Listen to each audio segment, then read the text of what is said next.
Right now, let's take you back to Nasrec. My colleague Bongiwe Zwane is standing by. Bongiwe, good afternoon to you. Of course, you're giving us analysis earlier, just a few minutes ago. You spoke to Nomvula Mokonyane. A very interesting conversation there, of course, saying that yesterday she was worried about developments that took place, but saying that today she's very happy with the proceedings. Talk to us then about, just some of the discussions that will be taking place today, because we do know that, of course, certain and several reports have already been tabled, but the debates around some of these reports, including the organizational, political and financial reports, will then be debated and hopefully adopted later today.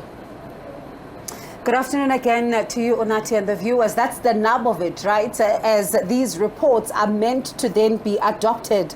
And of course, this happens after fierce debate, Onati. So really, the stage is set, as some are saying that different views are being aired on different matters inside. And one always wishes to be a fly on the wall to hear some of these conversations. But someone who's been inside to give us a sense of what is happening is Fasiha Hassan, who's a member of the National Youth League task team. And you'd remember then that this is a league that a number of people have been watching, and when the task team came in, a lot of people said it's being weakened, it doesn't look like it has a voice now. So even the president yesterday talking about attracting more young people. Is this feasible? Let's get then a view from the young people. Fasiha, thank you so much for your time. Thanks for having me. Let's start with, as a young person, for you, how has conference been? So for me, this is actually my first conference as a voting delegate. In 2017, we had just come out of Fees Must Fall. And I remember I said, I'll volunteer. I'll do whatever admin work needs to be done. And that's how I made my way in 2017. So now, 5 years later, I'm here as a voting delegate, as a member of the Youth League or the working committee thereof. Mixed feelings, very excited. I think it's wonderful to be at the forefront of something like this, but a very heavy sense of responsibility, a very heavy sense of duty. Voting delegates today or over the next few days, we really need to choose leaders that are going to not just assist the ANC, but take the country forward. We've got a multitude of crises, energy crisis, crime, safety, security, whatever you name it. And we need a very strong leadership, a very bold leadership who's really going to take the country forward, and people we can get behind beyond just party lines, but as South African citizens, as people in the country. Do you have it? I think that we do. But that doesn't mean that there isn't contestation. It doesn't mean that we're not going to have difficulty inside and outside. In any democratic, fair process, there's going to be contestation. There'll be the proverbial punches that are thrown, hopefully proverbial. But we do need a leader who understands what we need to take the country, or what we need to do to take the country forward. And we can talk about it. Let's bring an end to blackouts. Let's look at renewable energy. That doesn't mean it's at the cost of coal. We're saying we supplement the grid with green energy. Let's look at the youth unemployment crisis. And I've been very vocal about this, so is the Youth League, a national crisis. What are we doing about that? And ultimately, what we need to say to ourselves as ANC members, as delegates, as the leadership, what does all of this mean for a young person or a South African person outside of Nasrec who's suffering from poverty, unemployment, who's currently dealing with the floods? What does all of this mean for them? And that's the bigger question we need to ask. And part of that bigger question then follows my question to say, is this current leadership a leadership that can be able to do that? Because some of the leaders that you have now will probably make it into the new leadership that you have.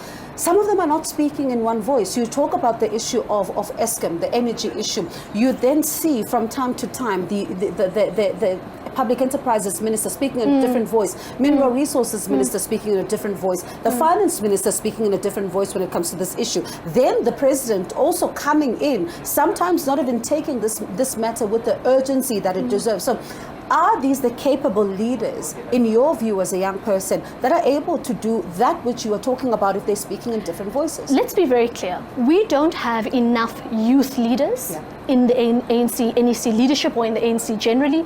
And we also don't have enough young leaders. And see the difference I've made. Youth being under the age of 35, but also younger leaders, people who might be in their later 30s, 40s. What we need is fresh thinking. We need energy. We need innovation. But that doesn't mean it's at the cost of expertise. It doesn't mean it's at the cost of tried and tested leadership.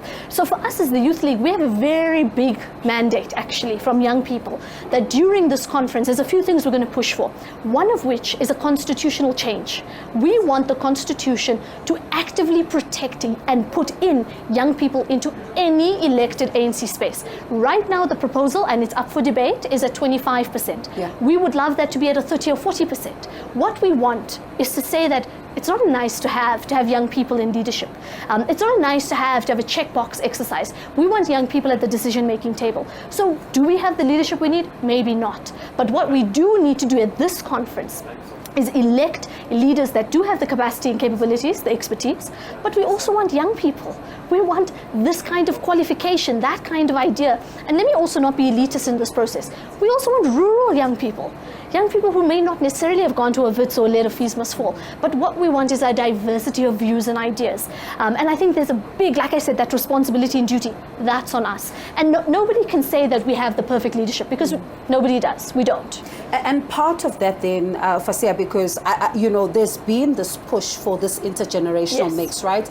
But when one looks at, for example, the document Through the Eye of a Needle, laying it bare as to what needs to happen, women and young people, how then do you move past the calls for it, the talking about it, and getting to a point where you implement it as the ANC? Because right now we're sitting here, there's still a debate and raging about how there's not enough women that have been nominated for positions. There's still not enough young people. So how do you implement? One thing the ANC is very good at is creating good policy, right? Whether that's in the state, whether that's in the constitution, whether that's internally here.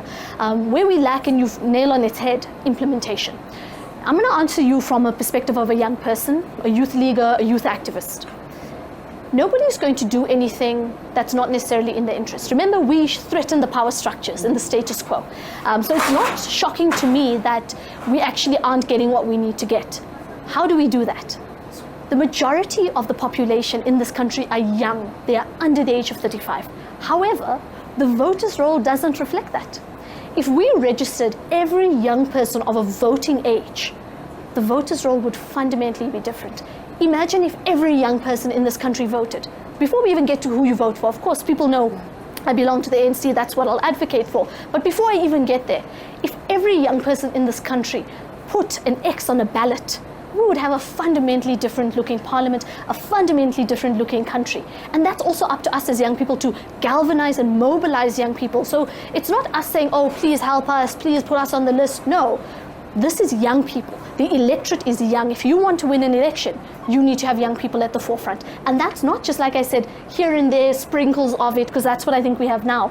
It means young people in the decision-making space. And I suppose then, listening to what you're saying, you are then taking, what the president said even yesterday very seriously, because there's been a lot of concern around the caliber of members that the ANC attracts. And the president saying that in his political report, the ANC needs to attract more younger people, but not just younger people.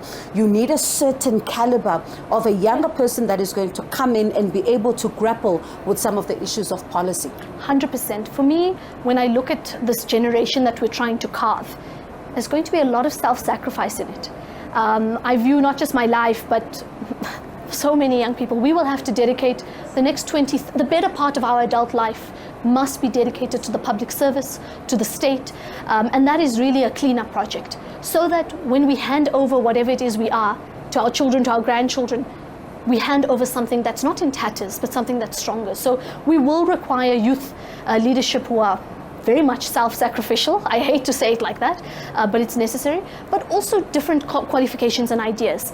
I really want us to, we talk 4th IR all the time. What does that mean for young people? What does that mean for a youth-owned SMME? How do we translate these big ideas into meaningful, practical, tangible, pragmatic things on the ground?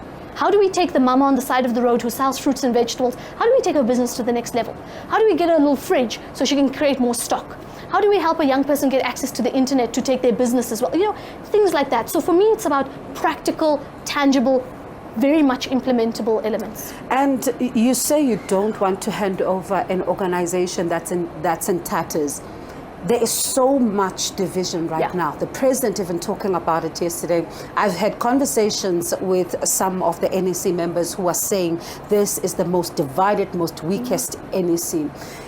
From the view of a young person, what do these divisions signal for you, and how are you viewing them through your lens as a young person? It's difficult. I would be dishonest to say it wouldn't be. So often I think, or I had hoped we would have been born in a different era, in an era in which the ANC was at its peak. But I don't view it as a coffin. Actually, it's the opposite. We have a duty here. If I look at my own life, Sisbongiwe, I could have had a very different one. Had it not been for the Congress movement, had it not been for the mass democratic movement beyond just what we see as ANC politics now. And I have a duty as young people, as a young person. We as young people have a duty to deliver a different type of ANC. So is it difficult? Is it horrible? Yes, of course it is.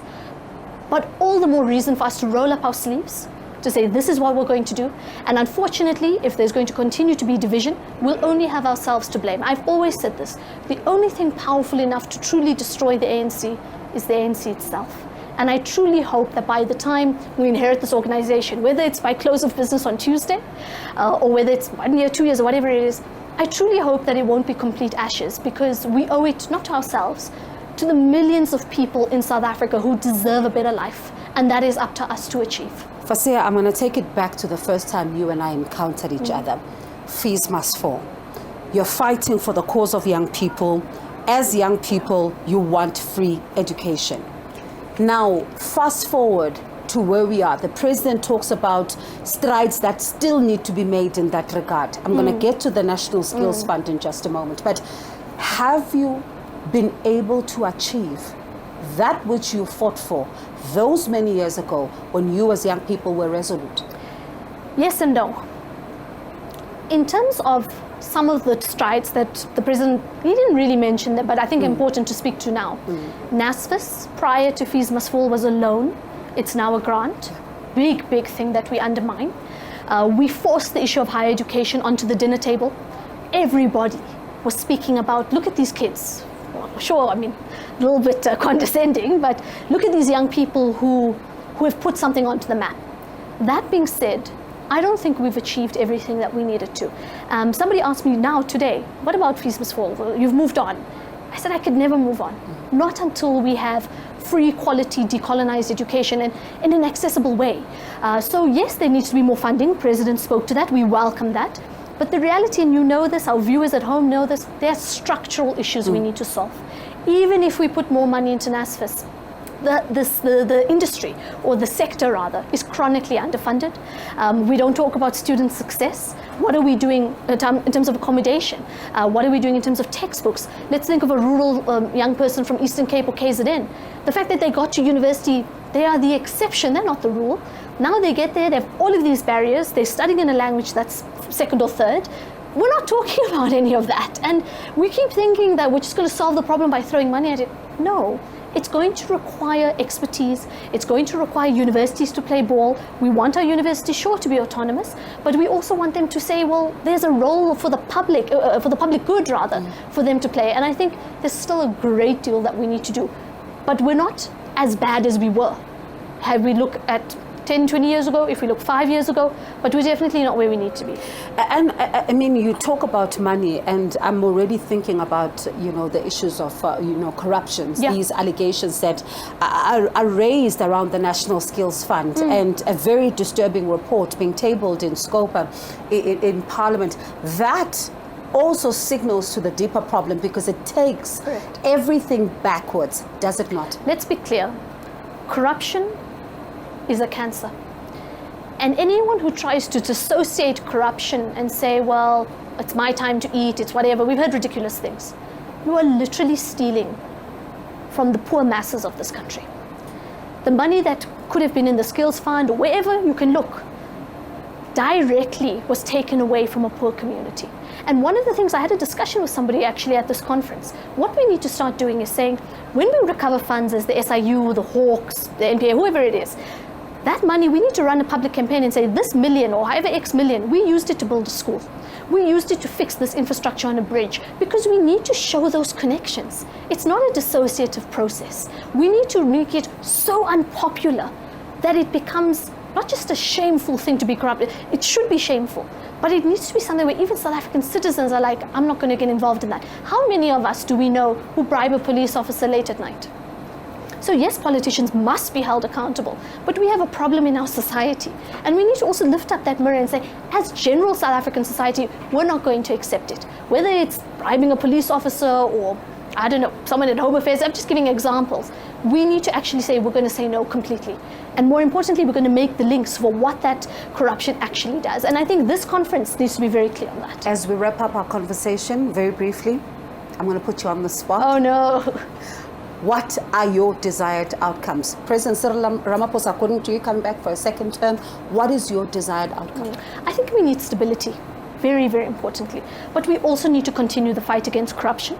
I think the president could be in very well placed to do it, but I'm one delegate, I'm one voting delegate. It really does depend on what the thousands of others say. But let me be also very clear, we need young people.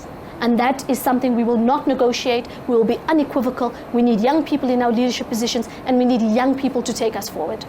Fasiha, thank you so much for stopping by. Do appreciate it. Hope we speak again when, of course, conference either wraps up or as it continues. Fasiha Hassan, National Youth League Task Team member. And, of course, we continue to have these conversations, not only touching on where the ANC finds itself now, but looking at, you know, that political report that was tabled by the president, but also kind of getting a sense of things behind closed doors around credentials. You'd remember, Unati, credentials have been one of the sticking points, very, very sticking points when you look at some of the provincial conferences that would have been had, and has caused many delays. And we've seen, you know, even some of the provinces battling with this particular headache. So is it going to be a headache from where we are standing? We'll continue to bring you a blow-by-blow account.